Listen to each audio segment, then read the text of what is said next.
All right, so today we're diving into the minutes from a New York City Council meeting Uh-huh. from back on February 8th of this year. Okay. And this was a stated meeting, which is where they actually vote on new laws. So, big day at City Hall. Yeah, definitely a big one. And you can tell right away because all 51 council members were there. That's a full house.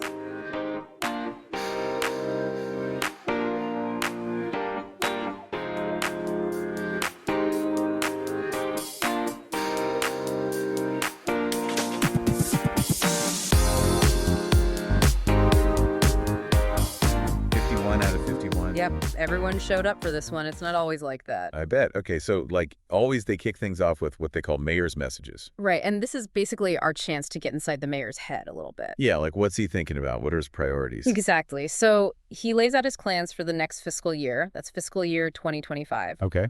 And it covers everything. The Yeah. expense budget, how much revenue they're expecting, contracts, all of it. So it's not just like, here's how much money we have. It's more like, here's how we're going to spend your money. Exactly. It's a blueprint for the city's priorities. And of course, no mayor's message would be complete without a peek at the capital budget. Ooh, the capital budget. That's where things get really interesting. Right. This is where they decide on the big long-term projects like parks, subways, that kind of stuff. So these aren't just decisions that are going to impact the city for the next year or two. We're talking about potentially decades. Absolutely. These are legacy-defining projects. Wow. Okay, so the mayor's painting a picture of the future, but then he throws us a bit of a curveball. How so? Well, he announces a new appointment to the Conflicts of Interest Board. Oh, interesting. Now that is significant. Right.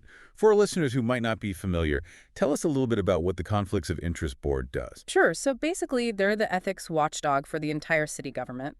They investigate complaints, they enforce the rules. To make sure no one's, like, using their position for personal gain or anything shady like that. Exactly. And they have a lot of power. They can issue fines. They can even recommend people be removed from office. Wow. So this new appointment, it definitely makes you wonder, what's the mayor's angle here? Right. Is this someone he trusts? Someone who shares his vision? It's definitely something to keep an eye on. For sure. Okay, moving on from the mayor's machinations, let's talk about some of the local laws the council voted on. Sounds good. First up, we've got Intro 0025-2024A, which deals with senior housing in Mitchell-Lama buildings. Okay, so this might sound a little dry. Yeah, it's not exactly the most, like, attention-grabbing headline. Right, but it's actually a really important issue for a lot of New Yorkers. Totally, and it highlights how local government can have a very direct impact on people's lives. Absolutely. So this particular law, it's all about making it easier for seniors to apply for rent increase exemptions. Which is huge, because as we know, so many seniors are living on fixed incomes. Exactly, and navigating bureaucracy can be a nightmare at the best of times. Especially for seniors who might not be tech savvy or have mobility issues. Exactly. This law is all about streamlining the process, making it less intimidating, less time-consuming, just easier all around. And thankfully, it passed with flying colors. That's great news. It's a small victory, but a significant one. Absolutely. Okay, let's shift gears now to a much broader issue.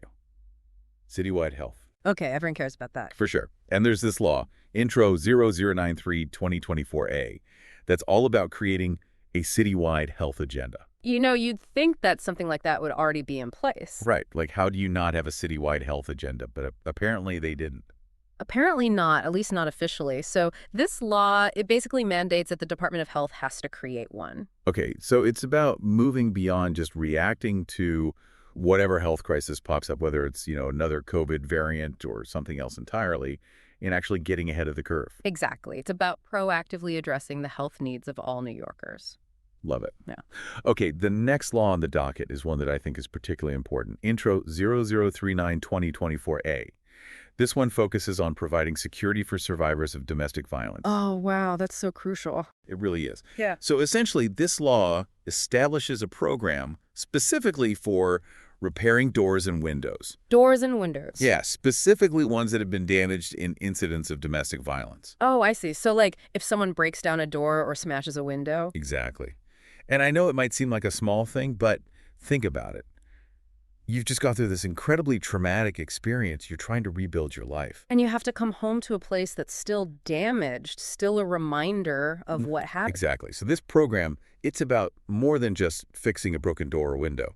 It's about restoring a sense of safety and security. It's about saying to survivors, we see you, we hear you, and we're here to help you heal. Yes, exactly. Yep. Okay, get ready to put on your hard hats and maybe even grab a cup of coffee because we're about to delve into the always exciting world of zoning. Oh boy, zoning. Always a roller coaster ride. Tell me about it.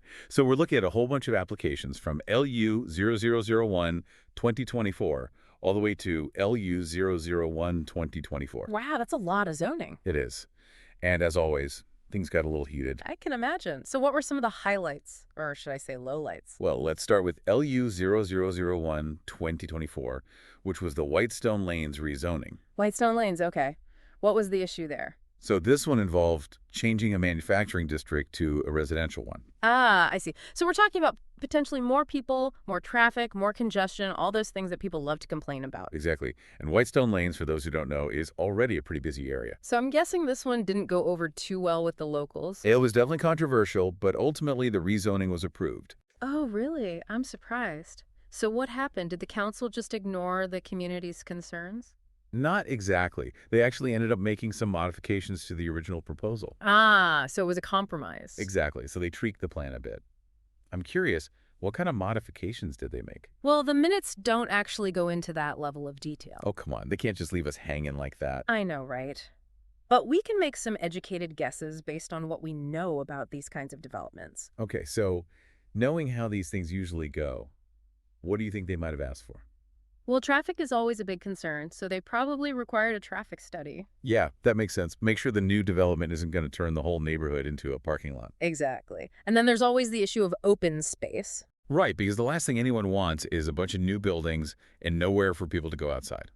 Exactly. So they might have asked the developer to contribute to a fund for parks or something like that.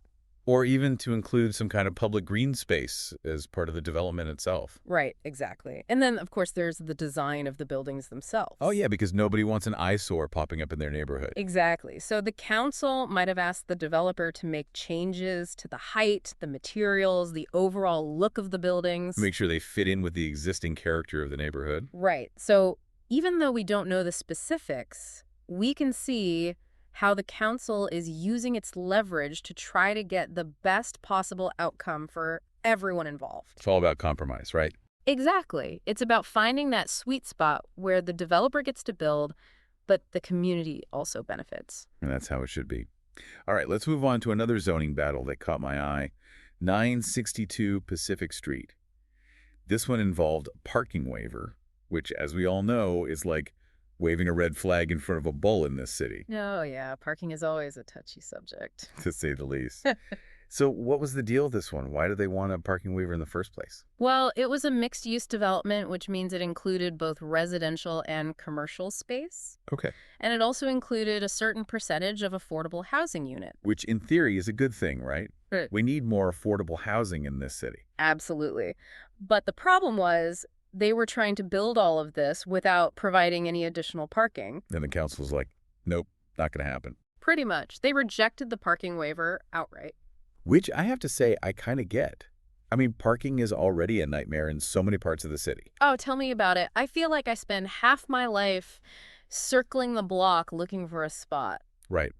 And it's only going to get worse as more and more people move here. Exactly. So the council has to think long term. If they start granting parking waivers left and right, it's going to create even more congestion and chaos. It's a tough call because on the one hand, you want to encourage development, especially when it includes affordable housing. Right. But on the other hand, you don't want to make an already bad parking situation even worse. It's about finding that balance like we were talking about earlier. Exactly. Okay, we've covered a lot of ground with zoning, but I want to circle back to those local laws for a minute. Sure. We talked about the senior housing bill, the citywide health agenda, and the security measures for survivors of domestic violence. All really important stuff. Absolutely. Those are all issues that have a real impact on people's lives. Exactly. And I think it's easy to get bogged down in the weeds with all the technical details, but at the end of the day, this is what local government is all about. It's about making life better for the people who live here. Exactly. It's about providing essential services, protecting vulnerable populations, and creating a more just and equitable city. And sometimes it's about suing the mayor. Oh, yeah, we can't forget about that little bombshell. Right. the council's decision to sue the mayor over the city FAQBudget program. That's a whole other deep dive waiting to happen. Seriously. But it just goes to show that local government is anything but boring. For sure. It's messy, it's complicated, and sometimes it's downright dramatic. But it's also incredibly important, and it's something that we should all be paying attention to. So we've seen the council flex its muscles on zoning, but suing the mayor over city FAQBudget, that's next level. It really is, and it gets to the heart of this tension between the branches of government. You've got the council making the laws. Right, they're the legislative branch. Exactly. And then on the other side, you have the mayor who's supposed to actually make those laws happen, implement them. That's the executive branch. Checks and balances, right? As one branch keeping the other in line. Yeah. But in this case, the council's saying, hold on, you're not holding up your end of the bargain. Right. They're basically saying, we made these laws, now you have to actually put them into practice. Okay, so for those of us who haven't been following every twist and turn of this whole city FAQBudget saga, give us the rundown. What is it, and why is it such a big deal? Sure. So City FAQBudget stands for City Fighting Homelessness and Eviction Prevention Supplement. Catchy. Right. It's a mouthful. But basically, it's a program that gives out rental assistance vouchers. The idea is to prevent homelessness by helping people pay their rent. Makes sense. So where does the conflict with the mayor come in? Well, the council had passed some laws to make City FAQBudget even better, expand who's eligible, make it easier to apply, all good stuff. Right, because sometimes even the best programs, if they're too hard to navigate, they don't actually help the people who need it. Exactly. And I think the council felt like the mayor was dragging his feet, not putting these changes into effect quickly enough. People are struggling, facing eviction, and they need this help now. So they took him to court. They did. It's a bold move, but it shows how seriously they're taking this issue. And that they're not afraid to stand up to the mayor when they need to? Exactly. It's about accountability. Wow. This whole deep dive has been quite a ride. We've gone from budgets to appointments, zoning battles, and now a full-blown lawsuit. It's a lot to keep track of, but that's local government for you. Never a dull moment. It's easy to tune it all out, right? It can feel so far removed from our everyday lives. But it's not. All of these decisions have a real impact on our neighborhoods, our communities, our city. Absolutely. And the more we understand how it all works, the more we can make our voices heard. Go to a community board meeting. Contact your council member. Get involved. You might be surprised by how much influence you can have. That's such a good point. And on that note, thanks for joining us for this deep dive into the wild world of New York City government. See you next time.